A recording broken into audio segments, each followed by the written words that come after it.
Thank you. And you'll notice we have our treasurer and our Northern California chairs here. I'm not sure if I noticed others, but I just want to thank you very much, and we'll start now. Thank you for joining us on an early Saturday morning like this. As we were just saying, most of us are worried sick over the impact of Trump's chaotic administration and the effect of draconian spending cuts on our children's welfare. We are scrambling for something to do, wondering whether enough protection for our youth is in place. And the goal here today of communicating with you, our State Assembly Chair of the Education Committee, Al Muratsuchi, is to learn about California legislation that currently exists and what it means in context with federal law, in context of threat that might reveal gaps or soft spots in current law. But we also have to consider what legislation can and cannot do.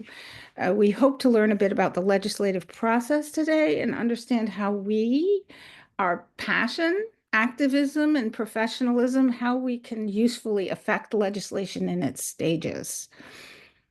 Assemblymember Al Muratsuchi from Southern Coastal Los Angeles is a perfect guide for what and how legislation can impact our children's lives.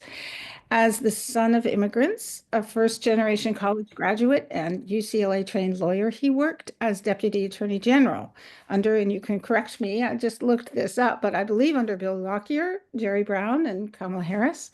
Right. With an enviable lifetime rating from CPAC, the conservative PAC, of 5%. For Right. reference, that's the same as Senator Maria Elena Durazo's. And also for reference, Riverside's Assemblyman Bill Asaley is 100%.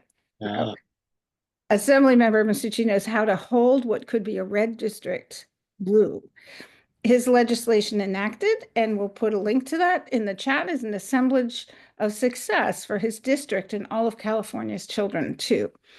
So today we'll explore three elements of state legislation: its process toward enactment and impact, what the Assembly Education Committee does, its position in the timeline of legislation, what current law looks like and what sort of gaps there might be, how those could be addressed, and how we personally can add value to the process of legislating what's needed from us and how to be effective. So welcome, Assemblymember Muratsuchi. Maybe you could just give us a brief introduction to your. Okay. Yeah. Well, thank you very much. Can I call you Sarah or? Please. Yeah. Okay. Yeah. Everyone can call me Al. I know that Muratsuchi can be a mouthful. Yes, I have the privilege of representing the LA South Bay in the California Legislature. This is my 11th year. I'm also chair of the Assembly Education Committee. I'm an educator. I've been teaching government at my local community college, Al Community College, former school board member, and now chairing the Assembly Education Committee. And so, I've been focused a lot on, children's issues, the intersection between children's public health issues and their support and well-being in our public schools. I'm a big champion, big believer in our public schools, and I think that's one of our big challenges that we're facing nowadays with this barrage of unconstitutional and illegal executive orders that Donald Trump and Elon Musk have been issuing.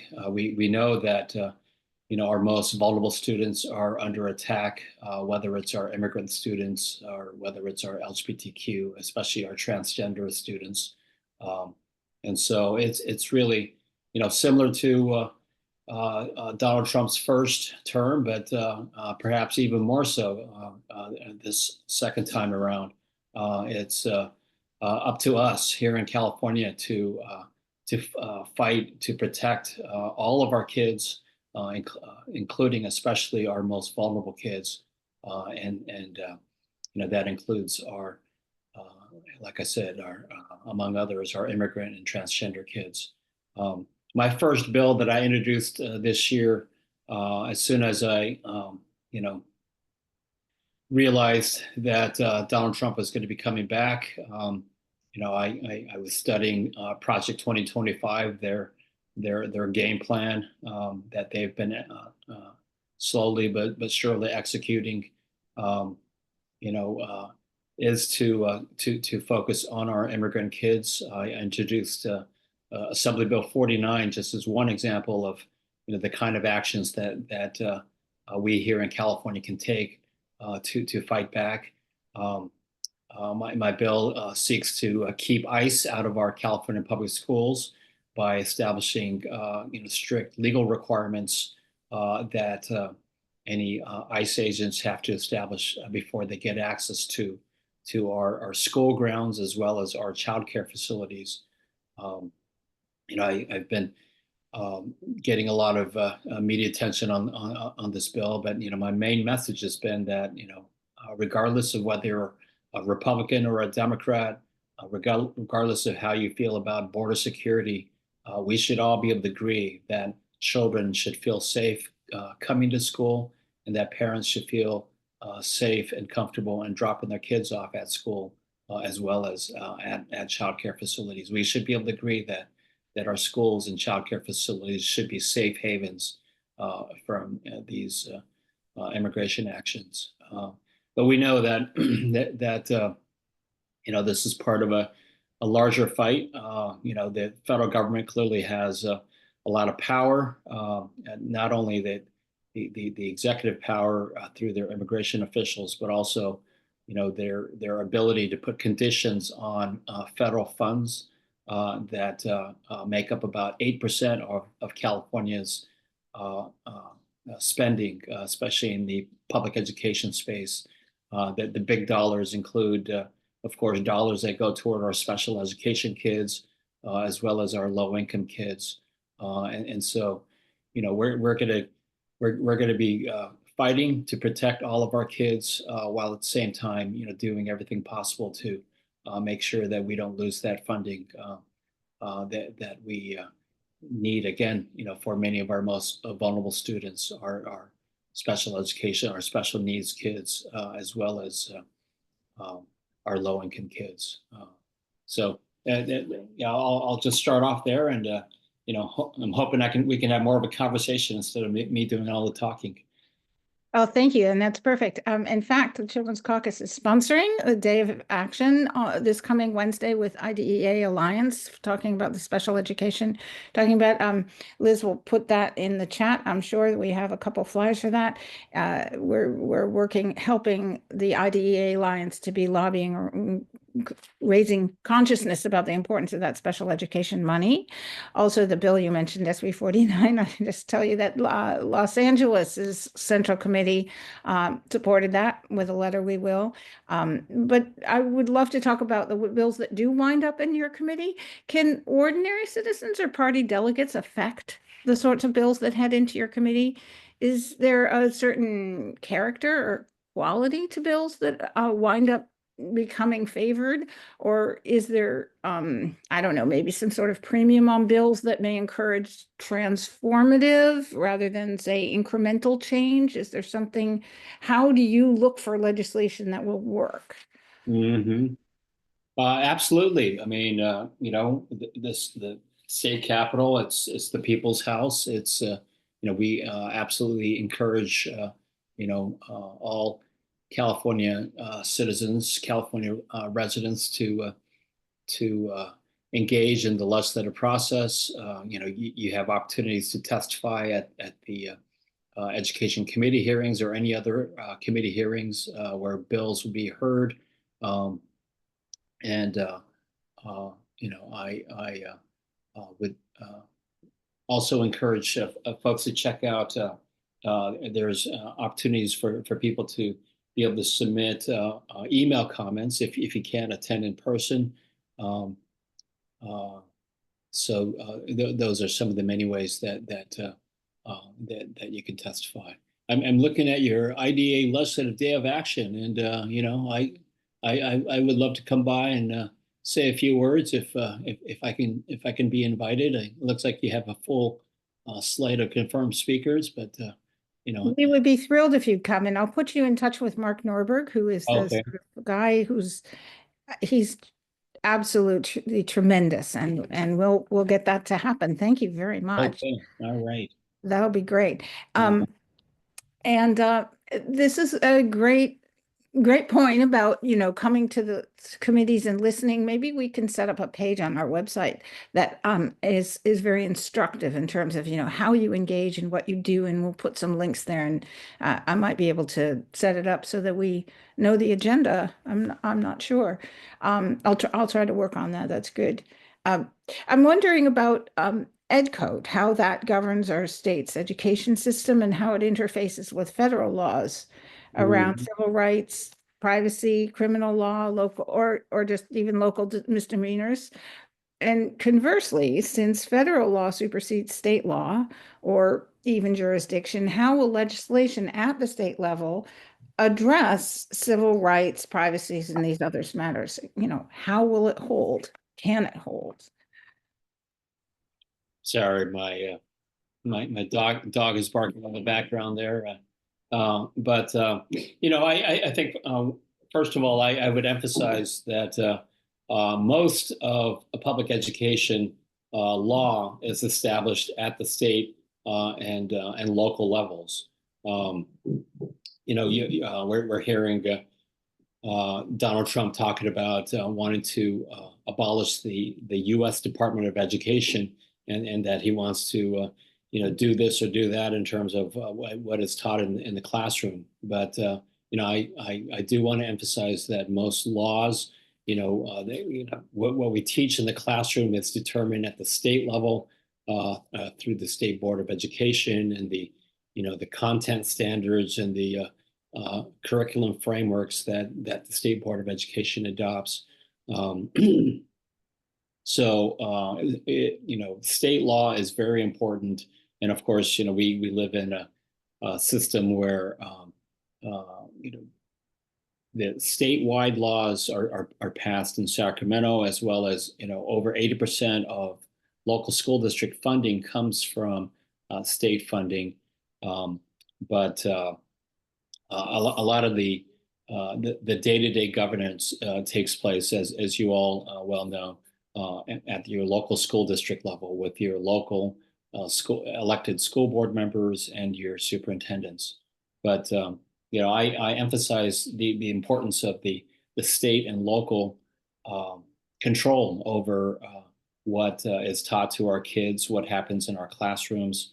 And so the primary leverage of the federal government, what we're going to be keeping a close eye on is how they try to put conditions on any federal funding.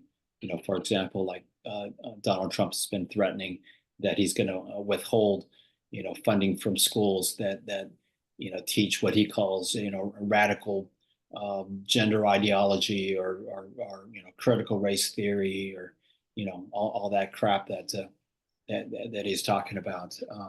But we know in California that we value and we celebrate diversity, and we welcome and support and embrace all students, and we're going to be leading that fight to protect all of our students.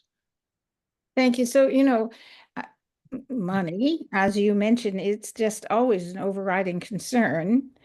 And in no time flat, California has depleted our state's budgeted rainy day funds.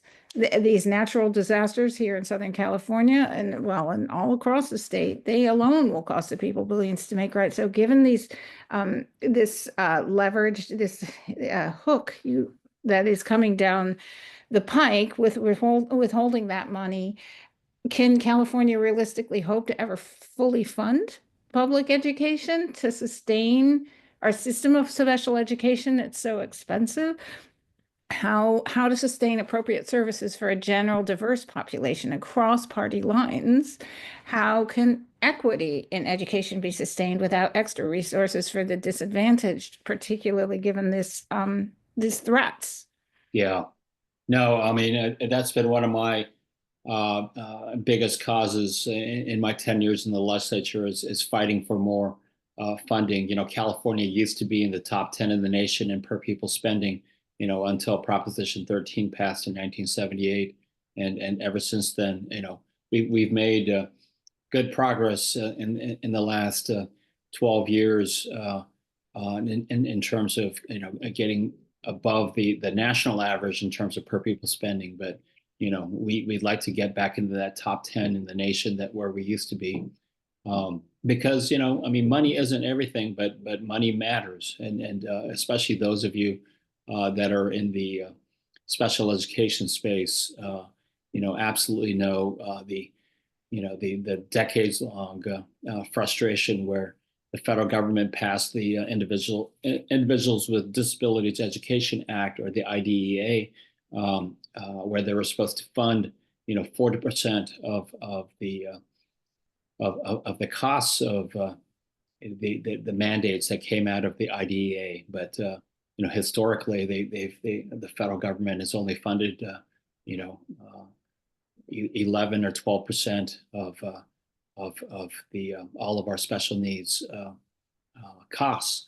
And so, while we constantly push on our federal elected officials to push for full federal funding of our IDEA obligations, those costs, because the federal government is not paying for them, it falls on our state budget and our local school district budgets. And with growing special needs populations, that's one of our biggest challenges. Right, and for the entirety of it, as well, beyond, I mean, it starts there and it goes downhill. Our caucus members have sent in many questions, some about specific pieces of legislation and some also about broad policy concerns, which play out in specific legislation. You were asking before about interests. Some of these, I think most top of mind is, as we said, our fear here around civil liberties and the potential loss of freedom. You mentioned the bill that you authored, AB 49.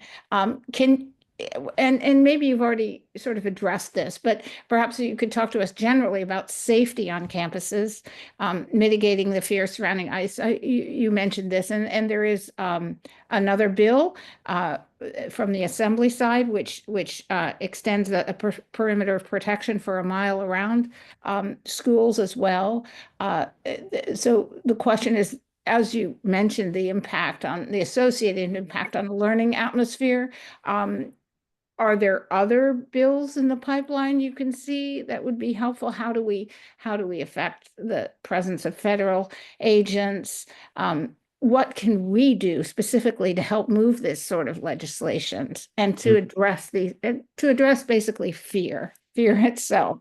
Yeah, no, I think as local and statewide leaders in the Democratic Party, one big way that you can make a difference is getting the either your local or statewide Democratic parties on record in support of specific bills. I know that for example, my bill AB 49, I believe the LA County Democratic Party just voted this past week to officially endorse the bill. But yeah, that's clearly another way. I see in the chat is Friday 2020 or February 21st, the last day to introduce new bills for this session. It's the last day to get what we call spot bills and to basically save a spot for a concept of a bill, with the general code section and the general subject matter that needs to be identified. And so that is a deadline that's coming up.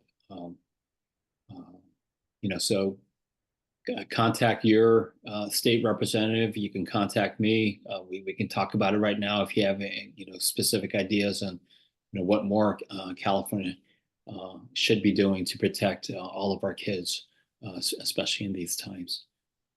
Yeah, let me stake out some of these issues and then we can circle back and talk Okay. about it maybe as more of a round robin. I'm hoping that another liberty in severe jeopardy relates to gender identity, as we talked before, and trans kids and their families. So we're looking for ways to empower school districts to follow California law in supporting trans kids. And again, the same question, what do we do with the federal funding that's threatened over this? It's not just federal authorities threatening safety for the kids, but the federal authority itself, which is made to exert control over state process. So we're, again, wondering how the state legislation can effectively countermand that centralized threat.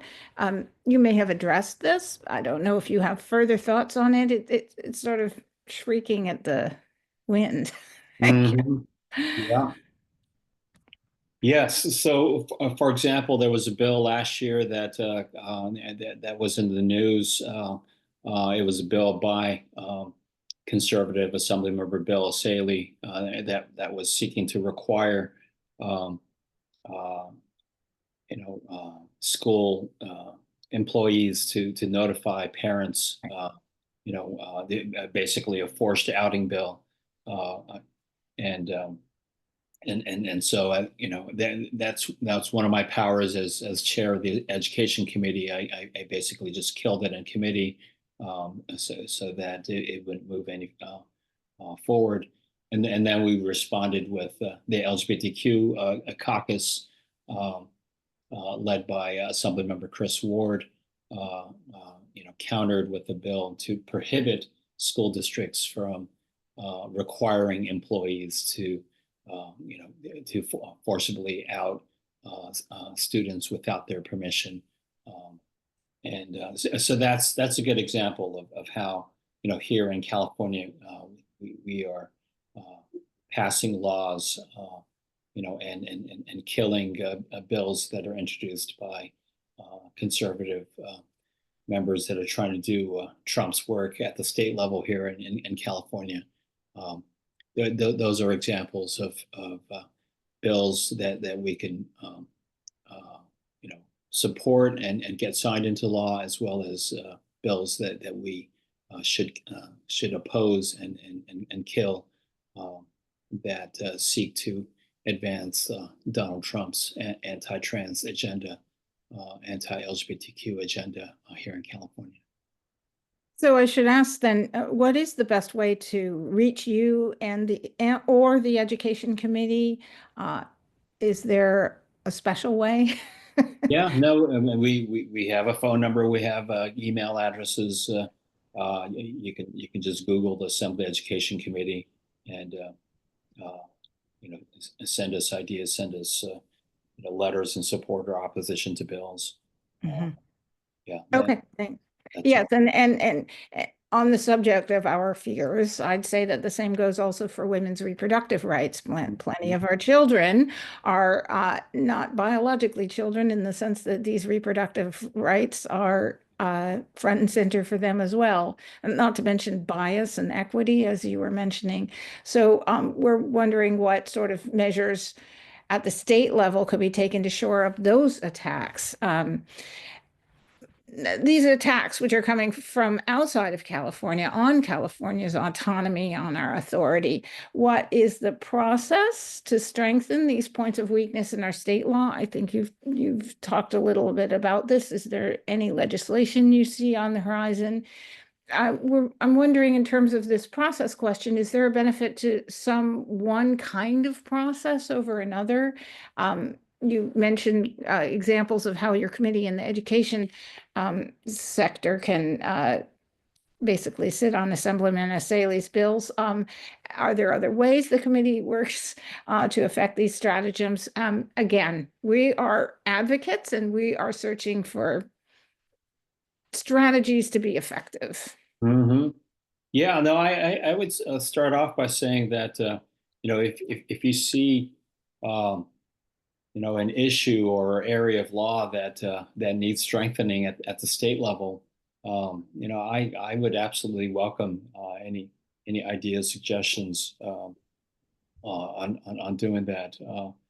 Um, we Yeah, again, I think we all recognize that it's up to the states, when the federal government is showing such complete disregard for the Constitution and even for their own federal laws that they've passed. Um, that and when we see these oligarchs like Elon Musk getting in the White House and trying to dismantle government, it's up to the states to fight back, and so I would welcome ideas like, I mean, I'm sure all of your members know that California recently passed a constitutional right put into our state constitution, the right to reproductive freedom, to right to an abortion, um, and that's exactly what I you know emphasize to my students at El Camino College. When we're talking about government, I mean, we live in a federalist system where we have the federal government and the state government, and throughout history, since the founding of the country, there's been a constant battle and a constant tension between the national government and state governments, and this is a time where a progressive state like the state of California needs to stand up, to fight back against the overreach of our federal national government. Even right here within our state, of course, there's all kinds of sort of incursions.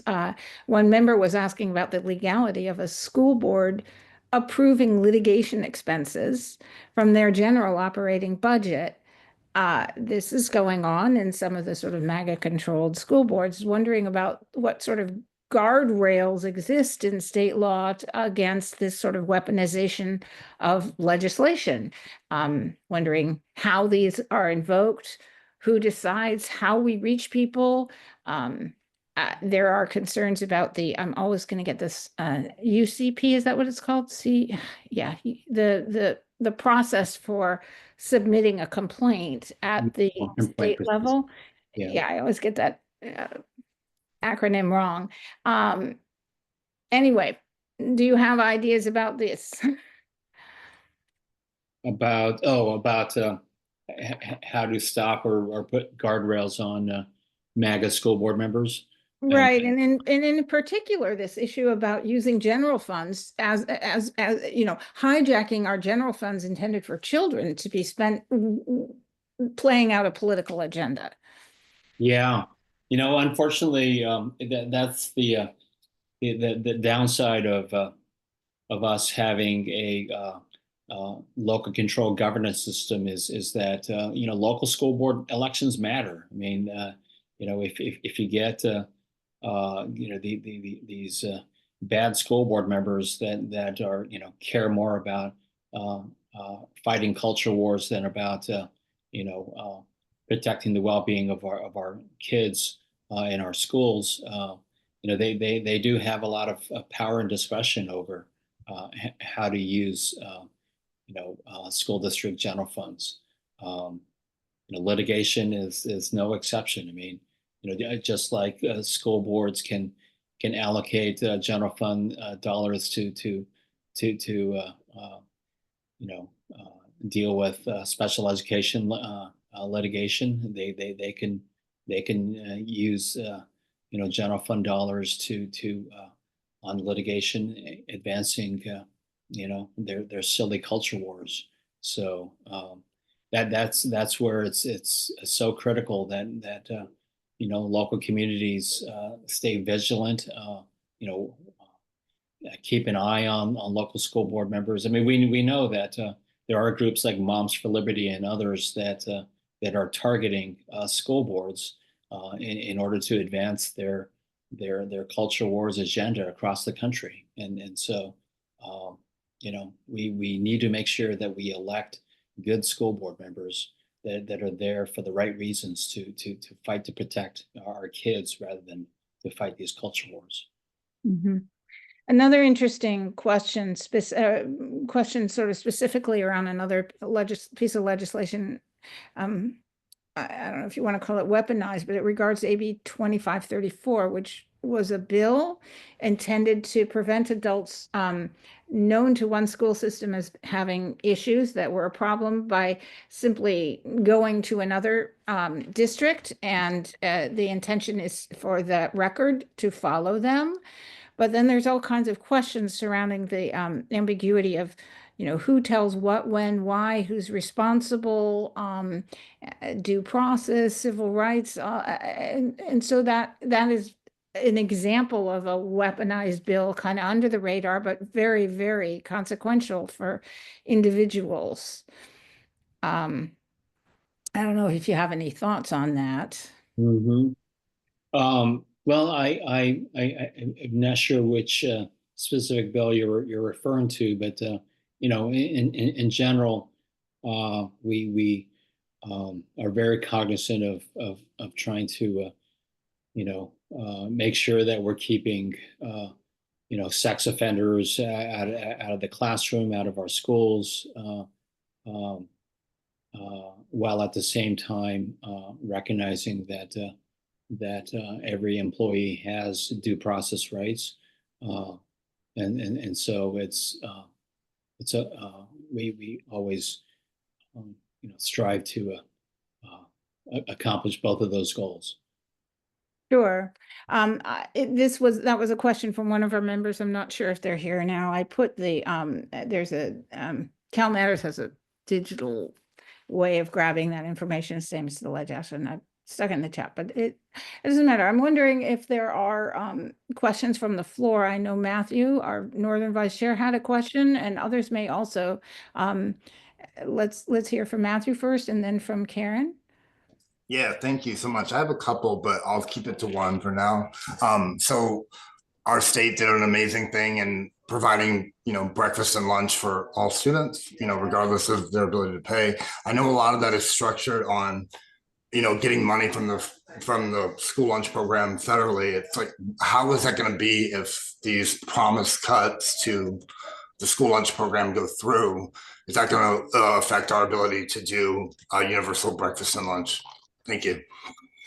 Yeah, so that was one of the the big scares that was felt in public schools across the country when Donald Trump unilaterally froze federal funding, or at least the Trump administration, the Office of Management and Budget issued the federal funding freeze.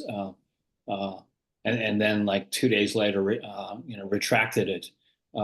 It not only shows the absolute incompetence of the Trump administration, but it's clearly raising the anxiety as to how safe are these federal funds for things like universal free meals.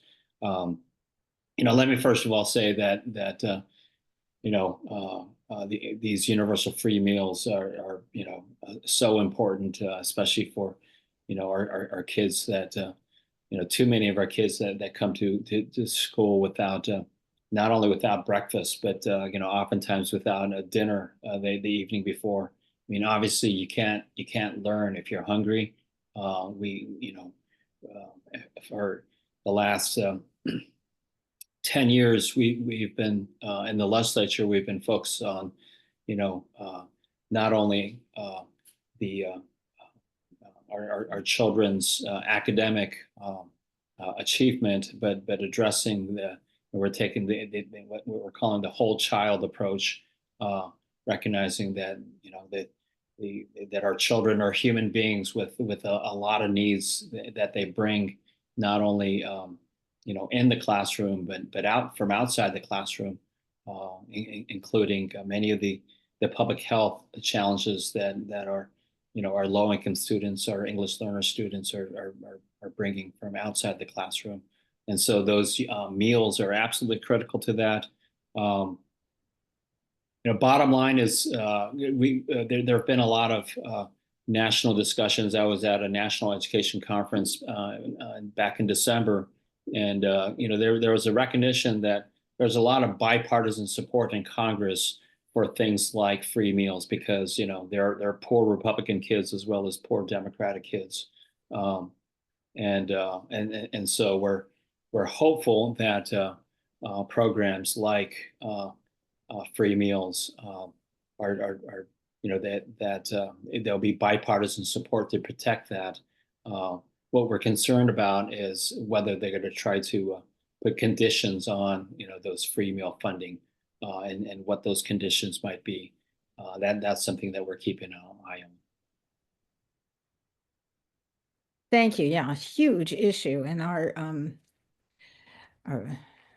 vice president, who is not elected, certainly had that front on his plate. Very, very hard and disappointing. Yeah. Karen? Thank you, Madam Chair.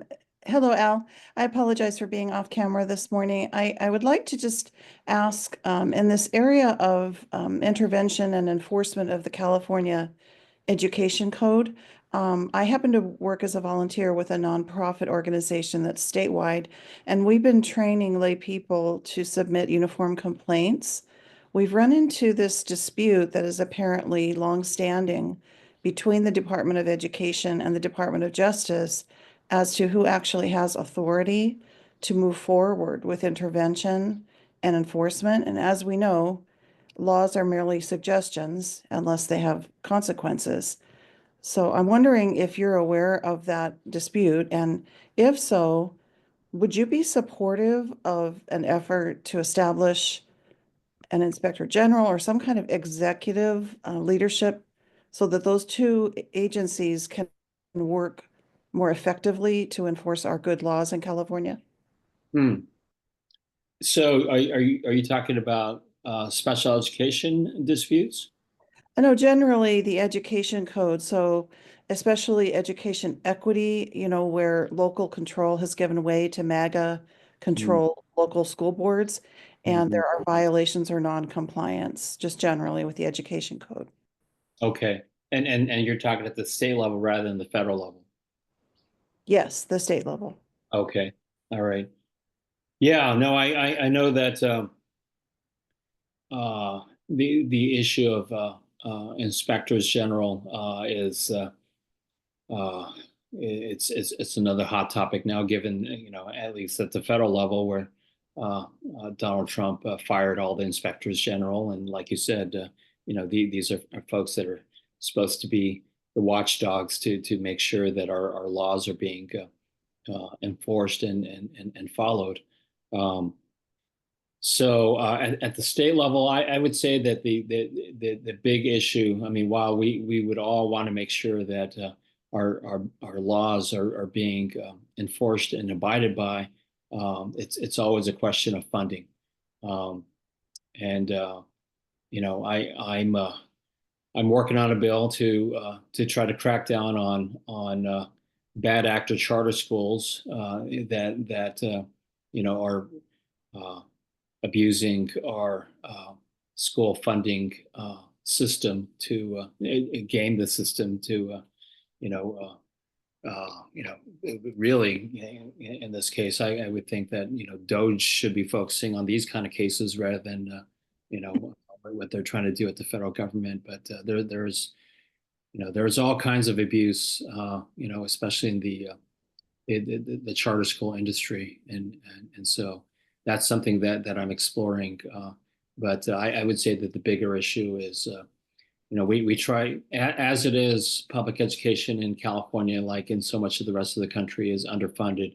We're trying to focus, on funding in the classroom, on for things like free meals and mental health services and all that good stuff. And so having more staffing like inspectors general, having more funding like that, sometimes becomes a challenge. Thanks. I have a question from the chat, if it's all right. Are the new racial, ethnic, and studies requirements and efforts for social and emotional learning going away because of Trump? So yeah, that's one of the another hot topics. Donald Trump ordered the U.S. Department of Education to come up with recommendations on how to crack down on what he's calling critical race theory, and you know, that you know, again, you know, a curriculum matters are established at the state level, and so we have passed the law in the state of California to work toward ethics studies high school graduation requirement by 2030. We are moving forward with that.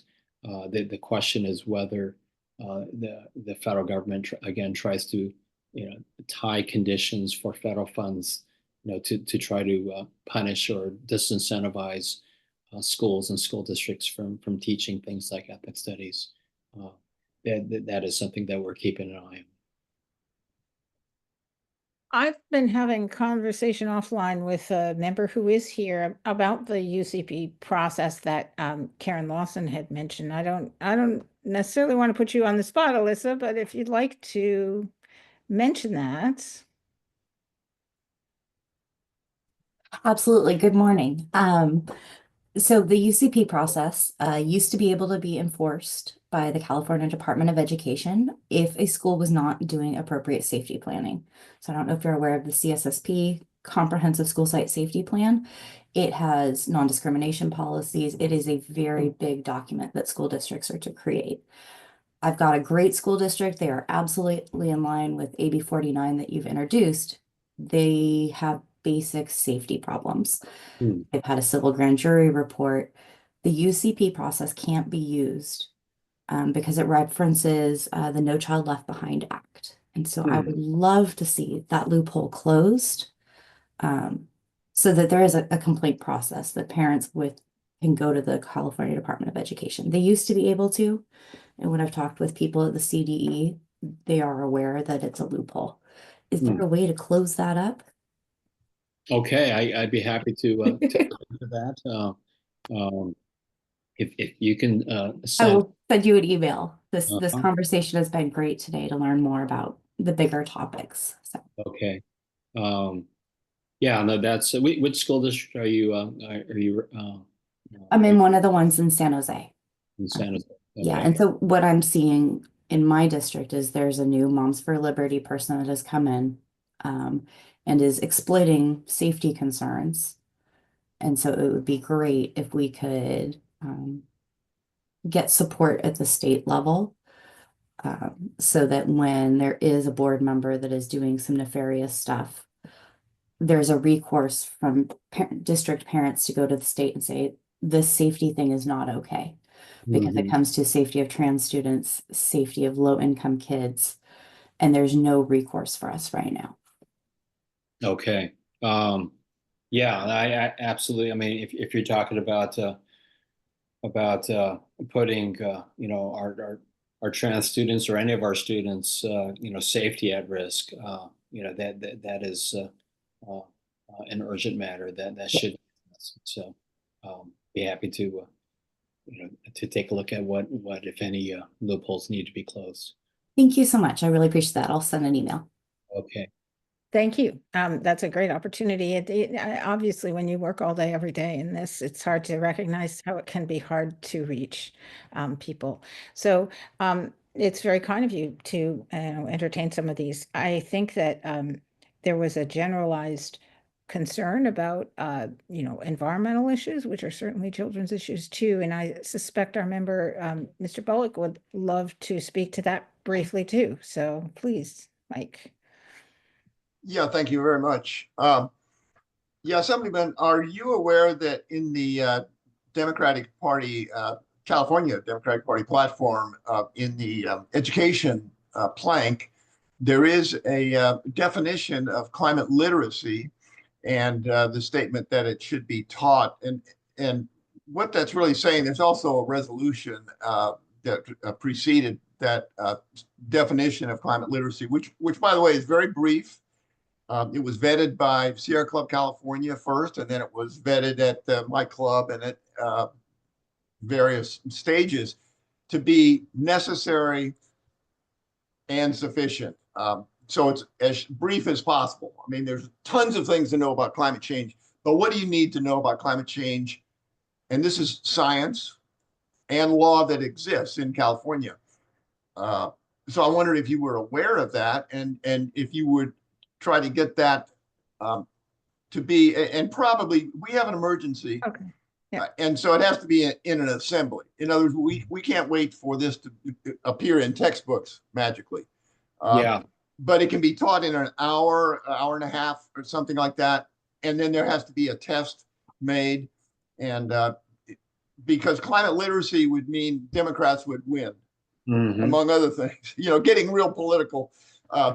Because we're in an emergency situation, fascism works, and we elected a fascist nationally, and we are in a lot of danger.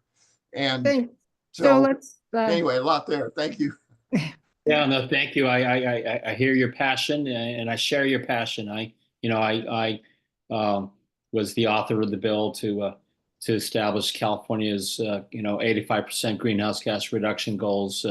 And net zero carbon neutrality by or before 2045. And so, that was the California Climate Crisis Act of 2022, I believe. But yeah, and so we need to make sure that we're teaching our kids about the climate crisis. It's. I mean, I have a daughter who's in high school, in a public high school now, and I've seen her grow up with a big picture of Greta Thunberg on her wall. And we know that the climate crisis is at top of the minds for a lot of our kids. We have passed laws to require the State Board of Education to incorporate lessons related to the climate crisis in our content standards, that ultimately, the way things work, in terms of what's taught in the classroom and the role of the legislature to influence what's taught in the classroom, is that, we require the State Board of Education and their Instructional Quality Commission to review and adopt and to incorporate matters into the statewide content standards, as well as the curriculum frameworks. Those standards, are what are supposed to be taught in every classroom at every grade level in California public schools. But of course, going back to the issue of enforcement, a lot of that depends on the discretion of teachers. But we recognize that the importance of this. I also had a bill last year. I was working with a group called 10 Strands, to try to get more funding for climate related education in our schools. But that died for budgetary reasons. But those are some of the efforts that we are. Number one, I agree with you. We need to teach more about the climate crisis in our public schools. We are making efforts. A lot of times, the issue again is money, is funding. Well, Assemblyman Muratsuchi, thank you so much. We are starting to close on our time. If anyone has another question, raise your hand. And if not, I just wanted to say we will try to maybe put up a page that on our website that focuses and on a set of the tasks that we can do. I don't know if in closing you have an elevator pitch about the kinds of things that we can do that you would like to see us doing, or anything else that we've missed. There is another question from Matthew. I don't know if you want to take that first, or if you'd like to do an elevator pitch first. The elevation. I'll take the question. Okay, it's just a statement, and it's just from rural California. Like, the pandemic just showed a lot of cracks in the system. Our kids were sitting in parking lots. I know that happened in urban areas too, but just to continue to advocate for broadband extension, and also just making sure that because I live up in Siskiyou County on the Oregon border, and we're under snow right now, and it's a unique challenge that sometimes gets overlooked because we are a very urban state, but a lot of our kids just have lack a lot of access, connectivity, and for the modern world. So thank you for everything you do. I appreciate it. Yeah, no, that's something that I worked on in the past. I pushed for a statewide bond measure to make sure that especially our underserved communities in the rural parts of the state of California are connected. Like you said, we saw during the pandemic how crucial, how absolutely necessary having affordable, reliable internet connection is for kids to learn. I know that there are big dollars that came from the federal government through the President Biden, when that was one of his top priorities. So I think the funds are there. It's a matter of execution now, and so I will continue to push to make sure that all of our communities are connected and have affordable, reliable internet service. Yeah, our county was literally just in the last mile part of the implementation of the IRA, and all of it got frozen. So I hope it, yeah. But thank you for everything you do. Yeah. So, well, thank you for the invitation. This is the first of what I hope will be many conversations. Opportunities for me to be able to talk with all of you at the Children's Caucus. It's great that as a parent, I appreciate you forming this Children's Caucus to focus on children's issues. I just want to close, if I may take a point of personal privilege. I'm going to be announcing next week that I'm going to be running for state superintendent of public instruction when Tony Thurmond is termed out in 2026. As an educator, former school board member, and now chair of the Assembly Education Committee, I've been championing public education, and I really feel like we need to fight to protect public education, fight to protect all of our kids in the state of California, including especially our most vulnerable kids, and that's a fight that I want to take on. So I appreciate if you'll keep me in mind, as I move forward with my campaign. Thank you very much. We're honored to be part of your opening salvo.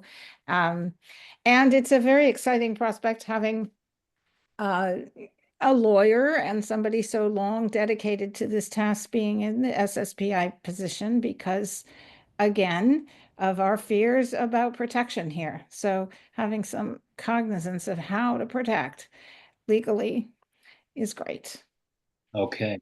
Thank you so very much for being here. Well, thank you. Hope everyone has a good day, and please stay in touch. Thank you. Okay.